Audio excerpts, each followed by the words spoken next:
তাহলে আমরা হচ্ছে পড়বো হচ্ছে কি আয়নীয় সমযোজী যৌগ, ঠিক আছে? আয়নীয় সমযোজী যৌগ পড়বো। এবার আয়নীয় সমযোজী যৌগ পড়ানোর আগে আমি যেহেতু 8.1 চ্যাপ্টারটা তোমাকে ভালো করে পড়িয়েছি বলতে তুমি ভালো করে দেখে নেবে একবার 8.1 চ্যাপ্টারটা আর একবার কনফিগারেশন নিয়ে নেবে কী কী আছে ওখানে ব্যাপার স্যাপার। ওখানে এই কনসেপ্ট লাগবে, আমি তো কথা বলেছিলাম আয়নীয় আর সমযোজী যৌগ সম্পর্কে আমি আলোচনা করবো। এবার আয়নীয় যৌগকে আমরা ইংলিশে যদি বলি, আয়নীয় যৌগ বলি আয়োনাইজড বা আয়োনাইজড বন্ডিং, আয়োনাইজড বন্ড বা আয়োনিক বন্ডিং। আর এটাকে আমরা বলি হচ্ছে কোভ্যালেন্ট। আমি সব বলে দিচ্ছি, কোভ্যালেন্ট বন্ড, ঠিক আছে? এখানে আরেকটা হয় নন কোভ্যালেন্টও হয়, আমি সব বলে দেবো। নন কোভ্যালেন্ট, কোভ্যালেন্ট কী আছে সব ব্যাপার বলে দেবো। খুব ছোটো চ্যাপ্টার, ভালো করে বুঝে নেবে, ঠিক আছে? এবার দেখো এই আয়নিক ব্যাপারটার মধ্যে আছে আয়ন। আমি এর আগেই বলেছি আয়ন দু প্রকার হয়, একটা হয় হচ্ছে ক্যাটায়ন, একটা হয় হচ্ছে অ্যানায়ন। একটা ক্যাটায়ন আর একটা অ্যানায়ন। ক্যাটায়নকে আমরা কি বলি পজিটিভ, আর অ্যানায়নকে আমরা বলি হচ্ছে নেগেটিভ, ঠিক আছে? মাইনাস দেবে। তাহলে আমি এর আগে বলেছিলাম যে গ্রুপ 1, গ্রুপ 2 আর এখানে তোমার গ্রুপ 16, গ্রুপ 17, এই যে এই গ্রুপগুলো গ্রুপ 1, গ্রুপ 2 আর গ্রুপ 16, 17-এর মধ্যেই ম্যাক্সিমাম আয়নীয় যৌগ তৈরি হয়, ঠিক আছে? গ্রুপ 1, 2 এলিমেন্ট কী আছে? গ্রুপ 1-এ কী আছে? গ্রুপ 1-এ আমরা হাইড্রোজেন আছে, হাইড্রোজেনকে বাদ দিয়ে লিখবো লিথিয়াম, সোডিয়াম। হাইড্রোজেনকে আমরা লিখি, ঠিক আছে? হাইড্রোজেনকে আমি বলবো, হাইড্রোজেনের ব্যাপারটা একটা আলাদা আছে, ঠিক আছে? হাইড্রোজেন দুইভাবে ফর্ম করতে পারে। আমরা হয়তো বলেছিলাম যে হাইড্রোজেন দুইভাবে ফর্ম করতে পারে, হয় হাইড্রোজেন পজিটিভ হিসাবেও থাকতে পারে বা হাইড্রোজেন নেগেটিভ হিসাবেও থাকতে পারে, সেটা আমি বলে যাবো, ঠিক আছে? আচ্ছা দেখিয়ে দিই। দেখো হাইড্রোজেন আবার এরকম থাকতে পারে। এখানে আমার HCl আছে, হাইড্রোজেন ক্লোরাইড, এখানে হাইড্রোজেন পজিটিভ হতে পারে, পজিটিভ, এখানে হাইড্রোজেন পজিটিভ আর Cl নেগেটিভ। আবার HNO3, এটা একটা অ্যাসিড, নাইট্রিক অ্যাসিড, এর মধ্যে হাইড্রোজেন পজিটিভ, NO3 হচ্ছে নেগেটিভ, ঠিক আছে? আবার H2SO4। দেখো বিভিন্ন অ্যাসিড তৈরি করার ক্ষেত্রে কী হচ্ছে, হাইড্রোজেন একটা পজিটিভ, একটা ক্যাটায়ন হিসাবে উপস্থিত। আবার যখন আমরা দেখবো এটাকে অন্যান্য যৌগের সাথে, এই গ্রুপ 1 আর গ্রুপ 2 এর সঙ্গে হাইড্রোজেন অনেকগুলো বন্ড তৈরি করে। আচ্ছা আমরা এটাকে লিখে নিই, lithium, sodium, potassium, lithium, sodium, potassium. তারপরে আছে হচ্ছে রুবিডিয়াম, রুবিডিয়াম, সিজিয়াম, ফ্রান্সিয়াম, ঠিক আছে? Rubidium, caesium, francium. এবার এইখানে আমরা লিখবো হচ্ছে তারা লিথিয়াম, বেরিলিয়াম, এখানে হবে হচ্ছে সোডিয়াম, ম্যাগনেসিয়াম, এটা ক্যালসিয়াম, এটা হচ্ছে বেরিয়াম, এটা হচ্ছে স্ট্রন্টিয়াম SR, আর এটা হচ্ছে তোমার রেডিয়াম, ঠিক আছে? স্ট্রন্টিয়াম, রেডিয়াম হলো। এবার এইটা তারপরে এইটা তারপরে এইটা, ঠিক আছে? এইগুলো হচ্ছে রেডিও অ্যাক্টিভ কথা, রেডিও অ্যাক্টিভ। এটা চ্যাপ্টার 7-এ আছে। রেডিও অ্যাক্টিভ মানে হচ্ছে তেজস্ক্রিয়। এইগুলোতে আমরা পারমাণবিক বোমা তৈরি করি, ঠিক আছে? এর একটা ব্যাপার আছে, আমি পরে অন্যদিন বলবো। এই গ্রুপ 1, গ্রুপ 2 এর সঙ্গে গ্রুপ 16 আর 17 তৈরি করে। গ্রুপ 16-এর কারণে রয়েছে অক্সিজেন, সালফার, সেলেনিয়াম, টেলেনিয়াম, পোলোনিয়াম। এবার এই টেলেনিয়াম, সেলেনিয়াম, পোলোনিয়াম এরাও হচ্ছে তেজস্ক্রিয়। আর গ্রুপ 17 কার আছে? গ্রুপ 17-কে আমরা বলি হচ্ছে হ্যালোজেন, তাই তো? হ্যালোজেন। এটাকে আমরা বলি হচ্ছে চালকোজেন, এটাকে আমরা বলি হচ্ছে হ্যালোজেন, ঠিক আছে? গ্রুপ 17-এ রয়েছে হচ্ছে ফ্লুরিন, ব্রোমিন, আয়োডিন আর অ্যাস্টারিন। এই অ্যাস্টারিন হচ্ছে তেজস্ক্রিয়, এগুলো হচ্ছে তেজস্ক্রিয়। তেজস্ক্রিয়গুলোকে আমি এইরকমভাবে এই যে দেখিয়ে দিচ্ছি, এগুলো হচ্ছে সব তেজস্ক্রিয়, ঠিক আছে? এই ব্রোমিন, আয়োডিন, এগুলো কিন্তু নয়, ঠিক আছে? এটা কিন্তু নয়, ঠিক আছে? আর একটা প্রশ্ন তুমি মনে রাখতেই পারো যে কোন গ্রুপে কঠিন, তরল এবং গ্যাসীয় 3 প্রকারই থাকে। যেরকম ব্রোমিন হচ্ছে তোমার তরল, ফ্লুরিন হচ্ছে তোমার এই আয়োডিন হচ্ছে আয়োডিন মানে হচ্ছে তোমার কঠিন, একটা কঠিন অধাতু। আর এই ক্লোরিন, ফ্লুরিন দুটোই গ্যাস, মনে রাখবে, ঠিক আছে? এবার কোভ্যালেন্ট বন্ড কী করে তৈরি হয়? কোভ্যালেন্ট বন্ড আমরা NaCl দিলাম, মানে খাদ্য লবণ, ঠিক আছে? Sodium chloride. আমি দেখো কী করে বললাম, আমি তখন বললাম না যে ম্যাক্সিমাম যে আয়নীয় যৌগগুলো হয়, সেই আয়নীয় যৌগগুলোর মধ্যে যেটা ক্যাটায়ন হিসাবে থাকে, ক্যাটায়ন বলতে কি, যেটা পজিটিভ ক্যাটায়ন হিসাবে যেটা কারা থাকে, সে গ্রুপ 1 থেকে হবে, না গ্রুপ 2 থেকে হবে। যারা অ্যানায়ন হিসাবে থাকে তারা গ্রুপ 16 বা 17 থেকে আসে, ঠিক আছে?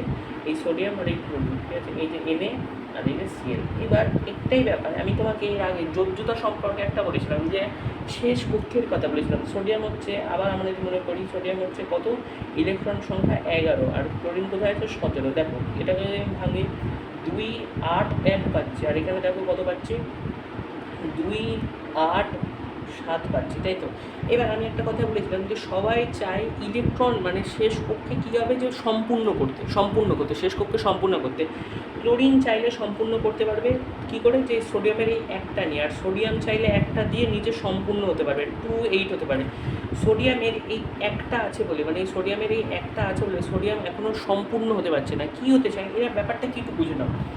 এরা সবাই সোডিয়াম ক্লোরিন যে কোনো যৌগ যখন আয়নীয় যৌগ তৈরি করুক বা সে সমযোজী যৌগ তৈরি করুক, তখন সে চাইবে হচ্ছে তার সব থেকে কাছাকাছি নিকটবর্তী যে কোনো নিকটবর্তী মৌল, সেই নিকটবর্তী মৌলটা হবে হচ্ছে মানে যে কোনো নিকটবর্তী মৌল, ঠিক আছে? নিকটবর্তী মানে নিকটবর্তী নোবেল গ্যাস, হিলিয়াম, নিয়ন, আর্গন, হিলিয়াম, নিয়ন, আর্গন, ক্রিপ্টন, জিনন, র্যাডন, অর্গানিজম, ঠিক আছে? এই যে হিলিয়াম, এই হিলিয়ামের এখানে হাইড্রোজেন আছে, এই নিয়নের এখানে রয়েছে হচ্ছে তোমার লিথিয়াম, এইখানটায় লিথিয়াম রয়েছে, এই আর্গনের এদিকে রয়েছে হচ্ছে তোমার সোডিয়াম। এবার সে কী করবে, কাছাকাছি যে নোবেল গ্যাসটা আছে সব থেকে, তার তার যে ইলেকট্রন স্ট্রাকচার আছে সেইটা চাইবে। যেরকম হিলিয়ানের ইলেকট্রন স্ট্রাকচারে 2টো আছে, নিয়নের 10টা আছে, আর্গনের 18টা আছে, ক্রিপ্টনের বোধ হয় 36টা আছে, এর আরও 18 যোগ করে দাও, তারপরে জেননের 18 বেশি হবে। কিন্তু র্যাডন আর অর্গানিজমের ব্যাপারটা আলাদা আছে, কারণ ওখানে ল্যান্থেনাইট অ্যাক্টিনাইট আছে, ঠিক আছে? ওটা একটু আলাদা।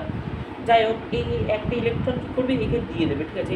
একটা ইলেকট্রন দিয়ে দেবে, তাহলে দিয়ে কী হবে, এ নিয়ন হয়ে যাবে। কী হবে, নিয়ন হয়ে যাবে। নিয়নের 10টা আছে, আর এ একটা নিয়ে নিলে ক্লোরিনের কাছাকাছি আর্গন আছে। তুমি সেই পর্যায় সারণীটা খুলবে, যেহেতু পর্যায় সারণী প্রজেক্ট করছো, পর্যায় সারণীটা খুলে দেখবে ক্লোরিনের কাছাকাছি আর্গন রয়েছে, সোডিয়ামের কাছাকাছি নিয়ন রয়েছে। ফলে এরা কী হবে, এই ইলেকট্রন আদান প্রদান করে নিজস্ব যে নোবেল গ্যাস আছে কাছাকাছি, সেই নোবেল গ্যাসের কাছাকাছি মানে নোবেল গ্যাসের যে ইলেকট্রন স্ট্রাকচার আছে সেটা পেতে যাবে। তাহলে কীভাবে আমরা দেখাবো, এনে কী করবে, এখানে কী করবে, এই একটা ইলেকট্রন এরকমভাবে দিয়ে কী হবে, সোডিয়াম প্লাস হয়ে যাবে, তাই তো? এই একটা দিয়ে কী করবে, সোডিয়াম প্লাস হয়ে যাবে। আর সিএল কী করবে, সিএল একটা ইলেকট্রন নিয়ে কী হবে, সিএল মাইনাস হয়ে যাবে। তাহলে কী হবে, সোডিয়াম ক্লোরাইড হয়ে যাবে। এরমভাবে দেখাতে হয়, ঠিক আছে? এরকম ভাবে দেখাতে হয়। এখানে একটা শক্ত ব্যাপার আছে, ঠিক আছে? শক্ত ব্যাপার আছে, ঠিক আছে? এখানে একটা শক্ত ব্যাপার আছে।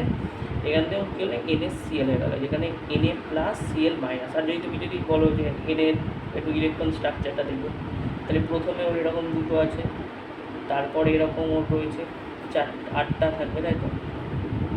8টা থাকবে, তারপর আবার থাকবে, কেন একটা থাকবে, এই একটা। আর ক্লোরিনেরও সেইভাবে তুমি যদি আঁকতে চাও হয়ে যাবে। এখানে 2টো থাকবে, এখানে থাকবে হচ্ছে 1, 2, 3, 4, 5, 6, 7, 8, আর এখানে থাকবে হচ্ছে 1, 2, 3, 4, 5, 6, 7 হয়ে গেল। এটা ক্লোরিন হয়ে গেলো, এটা সোডিয়াম হয়ে গেলো, 2টো হয়ে গেলো। এরকমভাবে তুমি ছবি বইয়ে দেখে নেবে, বইয়ে কীভাবে তৈরি হচ্ছে আমি জাস্ট বুঝিয়ে দিলাম যে কোথা থেকে কীভাবে তৈরি হচ্ছে, ঠিক আছে? আরও যদি তুমি উদাহরণ দেখতে চাও, আজকে আমি শুধু আয়নীয় যৌগটাই পড়াবো, পড়ায় আমি আবার বলে দেবো যে কী আছে, ঠিক আছে? সমযোজী যৌগটা আমি বলে দেবো অন্য একটা ভিডিও, ঠিক আছে? ছোটো ছোটো করে বলি। এবার ম্যাগনেসিয়ামের যদি আমি দেখি, ম্যাগনেসিয়ামের সঙ্গে তুমি যেটা করতে পারো, ম্যাগনেসিয়াম ক্লোরাইড, এখানে Cl যোগ, আরে ম্যাগনেসিয়াম ক্লোরাইড Cl যাবে। Cl কীভাবে গেল, আমি আগে বলেছি যোজ্যতা বুঝতে হবে, কিন্তু যোজ্যতাটা না বুঝতে হবে। যেরকম সোডিয়ামের ক্ষেত্রে একটা ইলেকট্রন বাকি ছিল, আমরা কি দেখলাম, সোডিয়ামের ক্ষেত্রে দেখো, সোডিয়ামের ক্ষেত্রে একটা ইলেকট্রন বাকি ছিল, ফলে একটাই ক্লোরিন এসেছে। ম্যাগনেসিয়াম হচ্ছে ঠিক সোডিয়ামের পরে 12কে যদি আমি ভাঙি কী হবে, 2, 8, 2, এই 2টো আছে, ওই জন্য ক্লোরিন 2টো লাগবে, 2টো ক্লোরিন মিলে নেবে, ঠিক আছে? তাহলে কী হবে, ম্যাগনেসিয়াম থেকে কী হবে, 2টো ইলেকট্রন যাবে, ম্যাগনেসিয়াম কী হবে, তাহলে 2+ হবে, সোডিয়াম থেকে একটাকে 1+ হয়েছে, এখানে গিয়ে ম্যাগনেসিয়াম 2+ হবে। আর ক্লোরিন যখন 2টো ইলেকট্রন নিয়ে নেবে তখন কী হবে, ক্লোরিনও 2- হয়ে যাবে, তাই তো? 2- হয়ে যাবে, তাই তো? হচ্ছে 2- হয়ে যাচ্ছে। তাহলে এই যে ম্যাগনেসিয়াম, এই যে ম্যাগনেসিয়াম ক্লোরাইড, ছবি এঁকে নিতে পারবে যে ম্যাগনেসিয়াম এরকম ছবি এঁকে নিতে পারবে। তুমি যোজ্যতাটা জানলে যে কত ইলেকট্রন সংখ্যার এরকমভাবে যোজ্যতা বার করতে পারলেই হবে। আমি তো কত শিখিয়েই দিয়েছি আগের ভিডিওতে, যে প্রথমে 2 হয়, তারপরে 8 হয়, তারপরে 18 হয়, তারপরে 36 হয়, না 36 হয়, ঠিক আছে? ভালো করে দেখে নেবে একবার।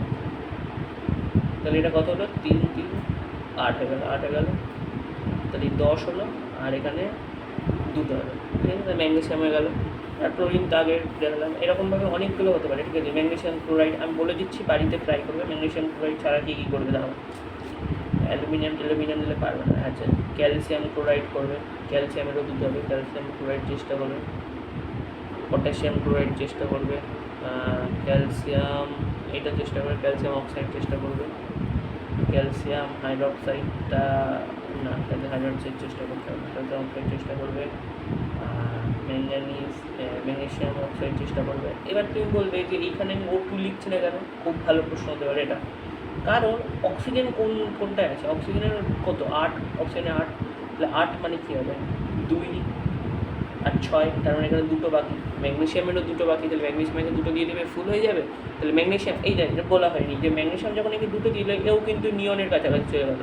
আর ক্লোরিন, দুটো ক্লোরিন একটা একটা করে নিয়ে কী হবে? দুটো ক্লোরিন একটা একটা করে নিলে, দুটো ক্লোরিন একটা একটা করে নিয়ে কী হবে? ওরা আর্গন হয়ে যাবে, দুজনাই আর্গনের কাছাকাছি চলে আসবে।